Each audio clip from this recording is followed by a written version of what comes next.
మంచిర్యాల జిల్లా తాండూరు మండలంలోని గోపాల్ నగర్ గ్రామ పంచాయతీలో పక్కా ఇల్లు భూస్వాములకి అనర్హులకి ఇందిరమ్మ ఇల్లు మంజూరు చేశారని సోమవారం గ్రామస్తులు తహసీల్దార్ ఇమ్రాన్ ఖాన్ ఎంపీడీఓ శ్రీనివాస్ కి వినతి పత్రం అందజేశారు. ఈ సందర్భంగా వారు మాట్లాడుతూ గోపాల్ నగర్ పంచాయతీలో రీసర్వే చేసి అర్హులైన నిరుపేదలకి ఇల్లు, రేషన్ కార్డులు, ఇందిరమ్మ ఆత్మీయ భరోసా ఇవ్వాలని కోరారు. వీరికి టీడీపీ మండల ఇన్ఛార్జ్ దాసరి శ్రీనివాస్, సిపిఐ కార్యదర్శి సాలిగామ సంతోష్ మద్దతు పలికారు. అనంతరం వారు మాట్లాడుతూ మండలంలో అన్ని గ్రామాల్లో పార్టీలకి అతీతంగా అర్హులైన నిరుపేదలకి సంక్షేమ పథకాలు అమలు చేయాలని డిమాండ్ చేశారు. ప్రజాపాలనలో భాగంగా మొదటి విడతగా ఇందిరమ్మ ఇల్లు, రేషన్ కార్డులు పంపిణీలో అవకతవకలు జరిగాయని నగరం గ్రామస్తులు ప్రతిపక్షాల దృష్టికి తీసుకురావడం జరిగింది.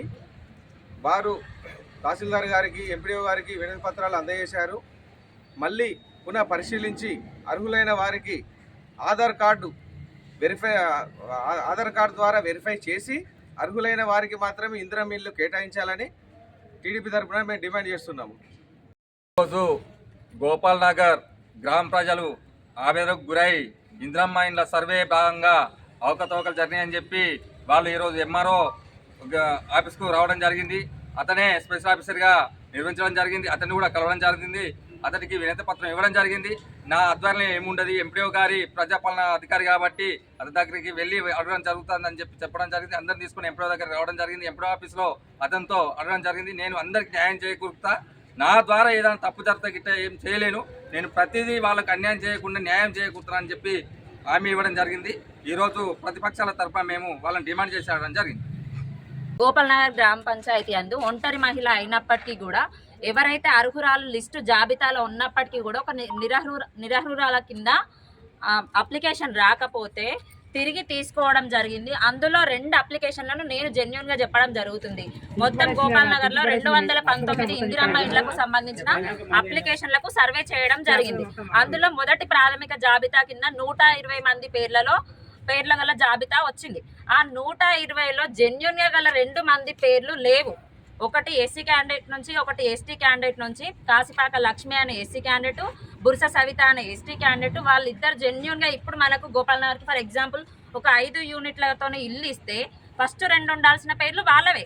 అయినప్పటికీ కూడా 219 పేర్లలో మనం సర్వే చేసి 120 మంది పేర్లు ఏవైతే వచ్చినాయో దాంట్లో లేవు వాళ్ళిద్దరి. సో తిరిగి మొన్న 4 రోజులలో అప్లికేషన్లు తీసుకోమని గవర్నమెంట్ నుంచి వచ్చిన సమాచారం మేరకు వాళ్ళు మమ్మల్ని సంప్రదించగా మీరు అర్హులే అమ్మా అని చెప్పి వారికి మళ్ళీ తిరిగి అప్లికేషన్ అనేది పెట్టించడం జరిగింది. అట్లాంటి వాళ్ళు ఎవరైతే అర్హుల లిస్టులకు వెళ్ళి కోల్పోయారో వాళ్ళకు మాకు తెలిసిన సమాచారం మేరకు వాళ్ళకి చెప్పి పెట్టిస్తే మళ్ళీ ఈ 70 మంది లిస్టులో కూడా వాళ్ళ పేర్లు వచ్చినాయి. సో ఇప్పటికైనా కానీ ఎవరైతే అర్హులు ఖచ్చితంగా అని వాళ్ళు ఉన్నారో ఒకవేళ పేర్లు అనేది మిస్ అయినప్పటికీ ఇప్పటికీ కూడా పెట్టుకోండి. కాకపోతే ప్రతి ఒక్క సమాచారం దానికి అటాచ్ చేయాలి. కొంతమంది ఏం చేస్తున్నారంటే అప్లికేషన్ ఇచ్చేసి దాని మీద రేషన్ కార్డ్ నెంబర్ రాయరు, ఆధార్ నెంబర్ రాయరు. ఆధార్ నెంబర్ రాసినప్పటికీ కూడా తప్పు రాస్తారు. కనీసం మేము వెరిఫై చేసుకునేంత టైం కూడా మనకి ఇవ్వరు. సో ప్రతి ఒక్కటి దానికి అటాచ్ చేసి ఇవ్వండి. ఇప్పుడు నా దగ్గరికి ఒక అప్లికేషన్ ఒకరు వచ్చిండ్రు, పేరు చెప్పాను, ఆ రేషన్ కార్డు ఉంది అని చెప్తున్నారు. రేషన్ కార్డులో మెంబర్ యాడ్ చేయాలి అంటున్నారు. మెంబర్ యాడ్ చేయాలి అంటే మాకు ఖచ్చితంగా రేషన్ కార్డు నెంబర్ తెలియాల్సిందే, దాంట్లో ఎంటర్ చేయాల్సిందే, లేకపోతే జిరాక్స్ అయినా అటాచ్ చేయాల్సిందే. సో ఇట్లా ఖచ్చితంగా అన్ని జిరాక్స్ కాపీలతో అప్లికేషన్ అనేది సమర్పించవలసిందిగా కోరడం.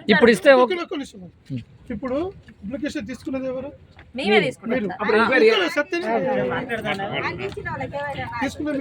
సార్. అదే మనకు మీరు చెప్పింది మేము విన్నాం, మేము అడిగింది చెప్పండి. అప్లికేషన్ తీసుకున్నది ఎవరు? అప్లికేషన్ తీసుకునేది మేమే, వెరిఫై చేసేది మేమే. ఇప్పుడు మనకు గ్రామ సభ మేడం కారోబార్ ఉన్నారా? అదే కారోబార్ అయినా మేమైనా మొత్తానికి గ్రామ పంచాయతీ. నువ్వు పెడతలేవు 10 సంవత్సరాలు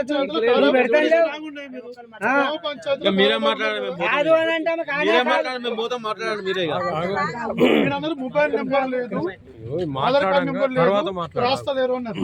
రాయదు మీరు ఎట్లా తీసుకున్నారు? రాయండి, అదే చెప్తున్నాం కదా. తీసుకున్నారు జవాబు చెప్పండి.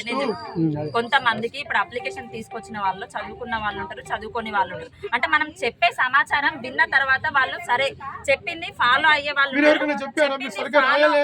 ఫాలో అయ్యే వాళ్ళు కూడా సరిగ్గా రాయలేదు. నేను ఇప్పుడే ఒక అప్లికేషన్ వస్తే 2-3 సార్లు మీరు అవును కదా, మీరు వాళ్ళ చదువు రాదు అక్షరం రాదు, మీరు రాదు అన్నప్పుడు మీరు ఎవరికన్నా చెప్పారా? ఇది తప్పున్న అప్లికేషన్ రాయడానికి మనము గ్రామ కాదు సభలో మేడం, మీరు అడిగిందని జవాబు చెప్పండి. ఇది తప్పున్నది. అన్ని కరెక్ట్ అయినాక ఒకసారి తీసుకొని ఓకే. రిసీవ్ చేసుకోకపోతే ఎందుకు తీసుకోవట్లేదు? దాదాపు అప్లికేషన్ తీసుకున్నప్పుడు అయితే కరెక్ట్ ఉన్నది లేని చెప్పాలి కదా. కరెక్ట్ ఉన్నది లేనిది దానికి లేదు ఒక జిరాక్స్ అనేది చెప్పడం జరిగితే మనం చెప్పిన మాట అర్థం చేసుకొని ఒక అర్ధ గంటలో సమర్పించే వాళ్ళు ఉన్నారు.